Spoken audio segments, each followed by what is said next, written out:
Yeah. Nice. W shot either. Green shot. Fast as fuck. I ain't risking it. Long run, buddy. Green. 7, 6. Damn, he sat that time, bro. 4, 3, 2, 1. Shoot it. Green. Oh my god. He's so pissed. Go up, go. 7. Green. 4. Oh, good. Couldn't get there. I mean, I know it looks like some ridiculous shit, and it kind of was, but Hit me, Bonnie, hit me. Green. NBA 2K25 shooting is in a very strange spot. Half the community is screaming not to change a thing, and it's perfect where it's at. Half the community is begging for a shooting patch, and I don't know what 2K is going to do about it. I think a lot of people just haven't took the time to stick with the shot they like and master it. People have bad games with a jumper they've been using for a while, and their first instinct is to just switch their jumper and try something else. It must be the jumper's fault. It's not them mistiming it, and that's where I think a lot of people mess up. You have to stick with the jumper all the way through.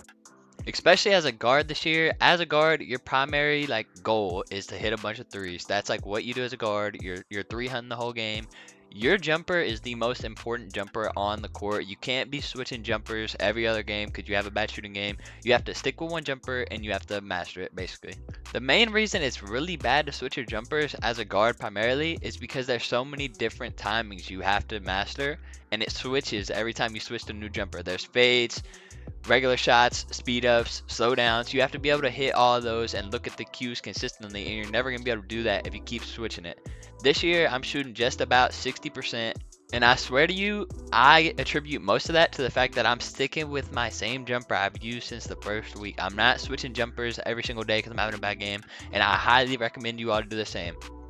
I'm going to give y'all 2 jumpers in this video for small guards, 6'4" and under, high three-pointer builds. A lot of people are looking for those. I'm going to give you 2. One is like a nice, fast jumper, getting shots off when the lock's chasing you really quick. And then another one is a nice, consistent jumper, which is a little bit slower, but it's a lot easier to time. You don't have to be locked in every single time. It's got a nice cue. And you see, man, I'm shooting 58.2% from 3 this year. And that's not me trying to flex or brag that I'm the best shooter ever. It's just me coming to you all, I shoot pretty good on this game, and I want you all to shoot pretty good too. So I'm about to give you the jumpers right now. I highly recommend the fast one, especially if you're really playing sweats all day. Fast is always better, except when you're with your girlfriend. But besides that, fast is always better. But if you don't like fast jumpers and you like having a nice, consistent, medium fast jump shot, I have another one for that. I used that in the beginning of the year, but as time went on, I just realized the jumper was too slow. I couldn't get shots up how I wanted to. But a lot of people don't play like me and like having a more consistent but slower jumper. I'm going to give y'all both right now. Let me get into it. Alright, this is the fast jumper that I use 99% of the time. Cam Thomas base, upper release 1 Steph Curry, upper release 2 Seth Curry. Blending 70% Stephen Curry, 30% Seth Curry. All the way max the speed out, and then the visual cue is just a little bit above push. It's 2 ticks above push. A lot of people have incredibly fast jumpers and go all the way to release to be able to time them. I can't do that, and I know a lot of y'all probably don't like playing on release either. I've played on push since it came out in 2K. I'm not going to release. I think that's another reason why I'm shooting pretty good, is because I didn't switch to release like everybody else. Push is where it's at, in my opinion. For release, you have to hold X for so long, it literally hurts your thumb at a certain point. And fades are so weird on release. You have to hold X even longer on fades. It's ridiculous. I like jumpers with push. This is it right here. And that's the jumper you see in all these clips in this video. First jumper. This jumper right here, though, this is the slower one. Not too slow, but it's probably easier to time. Kyrie Irving base. Upper release 1 Steph Curry. Upper release 2 Cam Thomas. Blending 50-50. Once again, not going to release. 2 ticks above push, max the speed.